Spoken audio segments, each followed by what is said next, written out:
آپ صلی اللہ علیہ وآلہ وسلم نے مسلمہ کو اس خط کے جواب میں لکھوایا، بسم اللہ الرحمن الرحیم، محمد رسول اللہ صلی اللہ علیہ وآلہ وسلم کی جانب سے مسلمہ کذاب کے نام، زمین اللہ کی ہے، وہ اپنے متقی بندوں میں سے جسے چاہتا ہے اس کا وارث بنا دیتا ہے۔ اس کے بعد مسلمہ کو سب کذاب کہنے لگے اور اسلام کی تاریخ نے بھی اسے مسلمہ کذاب ہی کہا ہے۔ رسول خدا صلی اللہ علیہ وآلہ وسلم ان دنوں بستر علالت پہ تھے۔ آپ صلی اللہ علیہ وآلہ وسلم نے ضروری سمجھا کہ جس شخص نے یہ جسارت کی ہے کہ رسول کریم صلی اللہ علیہ وآلہ وسلم سے زمین کا مطالبہ کر دیا ہے، اس کی سرگرمیوں اور لوگوں پر اس کے اثرات کو فوراً ختم کیا جائے۔ آپ صلی اللہ علیہ وآلہ وسلم کی نگاہ ایک شخص نہار الرجال پر پڑی۔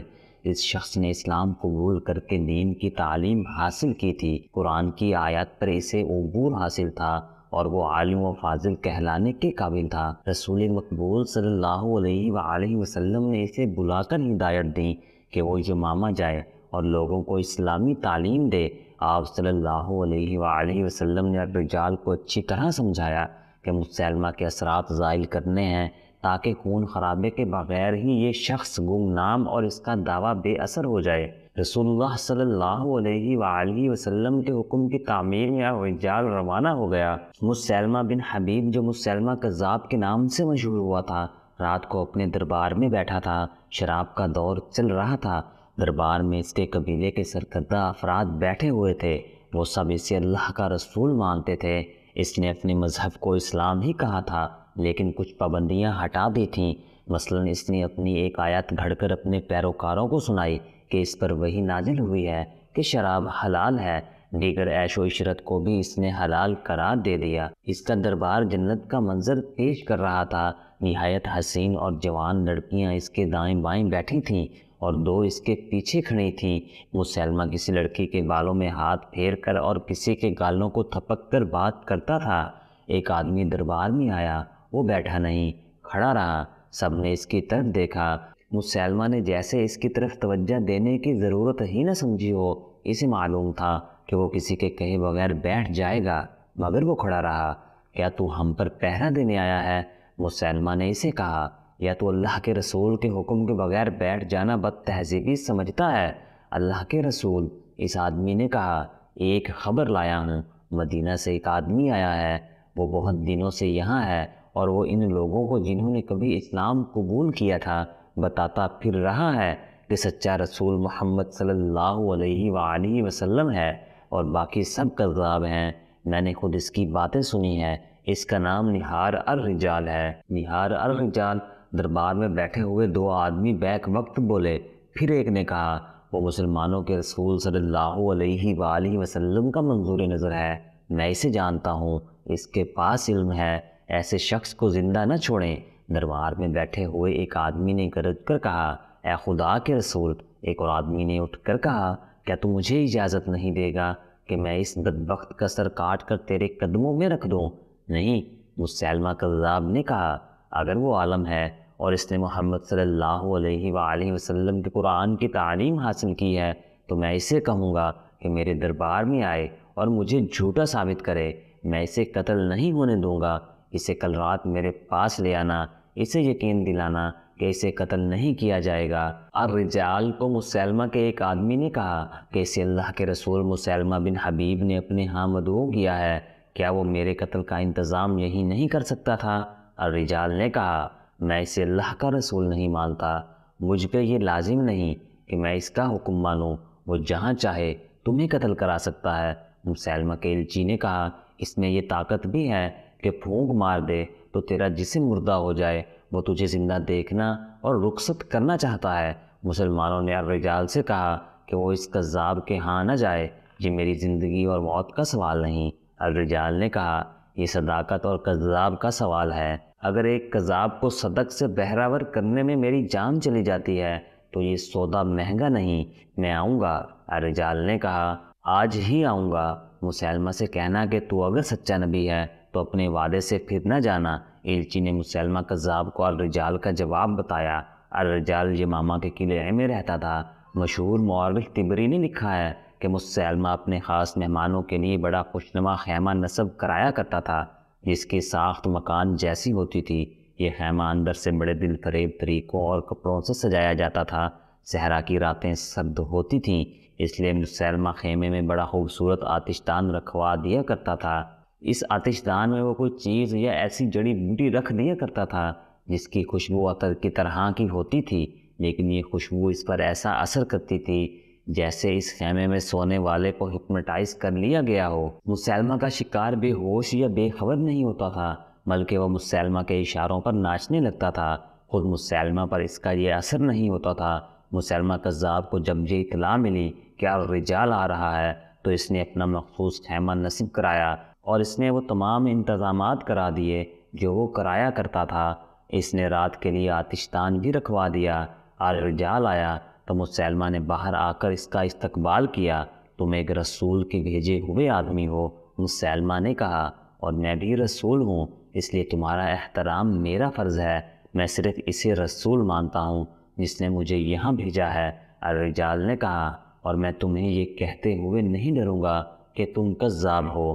مسلمہ مسکرایا اور الرجال کو خیمے میں لے گیا۔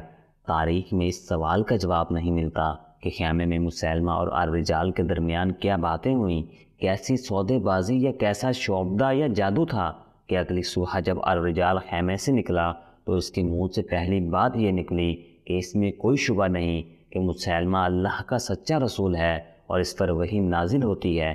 اس نے یہ بھی کہا کہ میں نے محمد صلی اللہ علیہ وآلہ وسلم کو یہ بھی کہتے ہوئے سنا ہے کہ مسلمہ سچا نبی ہے۔ الرجال کی حیثیت صحابی کسی تھی، اس لیے مسلمانوں نے اس پر اعتبار کیا۔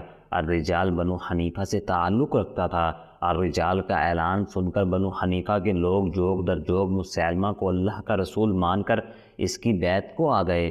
مورخ لکھتے ہیں کہ مسلمہ نے یہ سوچ کر الرجال کو قتل نہیں کرایا تھا کہ وہ عالم ہے اور صحابی کا درجہ رکھتا ہے، اگر اسے ہاتھ میں لے لیا جائے تو بیعت کرنے والوں کی تعداد میں اضافہ ہو جائے گا۔ چنانچہ اس شخص کو ہاتھ میں لینے کے لیے آتش دان کا اور اپنی زبان کا جادو چلایا اور الرجال کو اپنا دست راست بنا لیا۔ الرجال نے مسلمہ کی جھوٹی نبوت میں روح پھونک دی۔ اکثر ماں باپ اپنے نوزائیدہ بچوں کو رسول کریم صلی اللہ علیہ وآلہ وسلم کے پاس لاتے اور آپ صلی اللہ علیہ وآلہ وسلم بچے کے سر پر ہاتھ پھیرا کرتے تھے۔ الرجال نے مسلمہ کذاب کو مشورہ دیا کہ وہ بھی نوزائیدہ بچوں کے سروں پر ہاتھ پھیرا کرے۔ مسلمہ کو یہ بات اچھی لگی۔ اس نے کئی نوزائیدہ بچوں اور بچیوں کے سروں پر ہاتھ پھیرا۔ مورخوں نے لکھا ہے کہ یہ بچے جب سن بلوغت میں داخل ہوئے تو ان کے سروں کے بال اس طرح جھڑ گئے کہ کسی مرد یا عورت کے سر پر ایک بھی بال نہ رہا۔ اس وقت تک مسلمہ کو مرے ہوئے زمانہ گزر گیا تھا۔ اس دوران ایک عورت نے بھی نبوت کا دعویٰ کیا۔ اس کا نام سجا تھا۔ وہ الحارث کی بیٹی تھی۔ اسے ام صادرہ بھی کہا جاتا تھا۔ اس کی ماں عراق کے ایک قبیلے سے تھی اور باپ بنو یربوع سے تعلق رکھتا تھا۔ الحارث اپنے قبیلے کا سردار تھا۔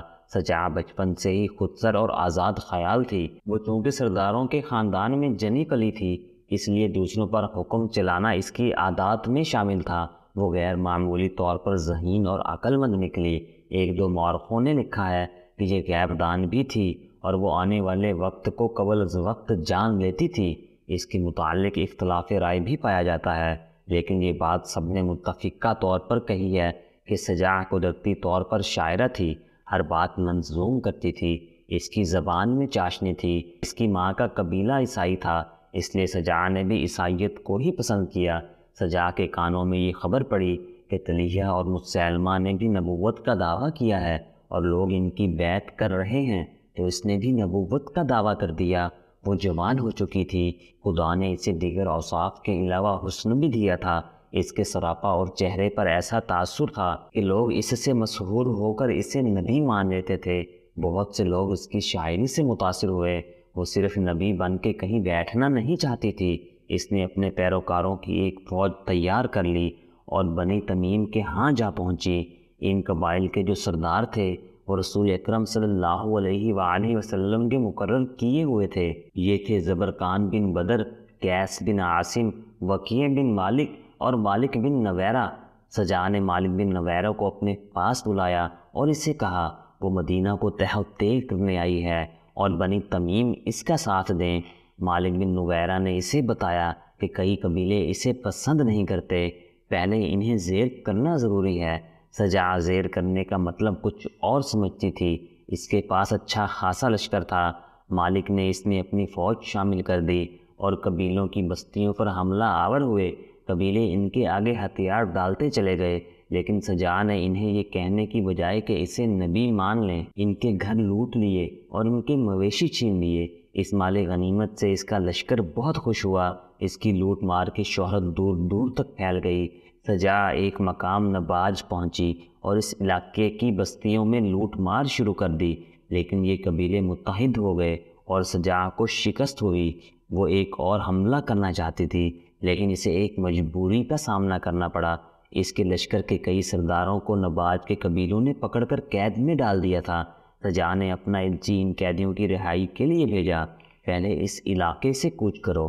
قبیلے کے سرداروں نے ایلچی سے کہا، تمہیں تمہارے قیدی مل جائیں گے۔ سجا نے یہ شرط قبول کر لی اور اپنے سرداروں کو آزاد کرا کے اس علاقے سے نکل گئی۔ اس کے سرداروں نے اس سے پوچھا کہ اب کدھر کا ارادہ ہے؟ یہ ماما، سجا نے کہا، وہاں مسیلمہ بن حبیب کوئی شخص ہے جس نے نبوت کا دعویٰ کر رکھا ہے، اسے تلوار کی نوک پر رکھنا ضروری ہے، لیکن یہ ماما کے لوگ جنگ و جدل میں بہت سخت ہیں۔ ایک سردار نے اسے کہا، اور مسیلمہ بڑا طاقتور ہے۔ سجا نے کچھ اشعار پڑھے جن میں اس نے اپنے لشکر سے کہا تھا کہ ہماری منزل یہ ماما ہے۔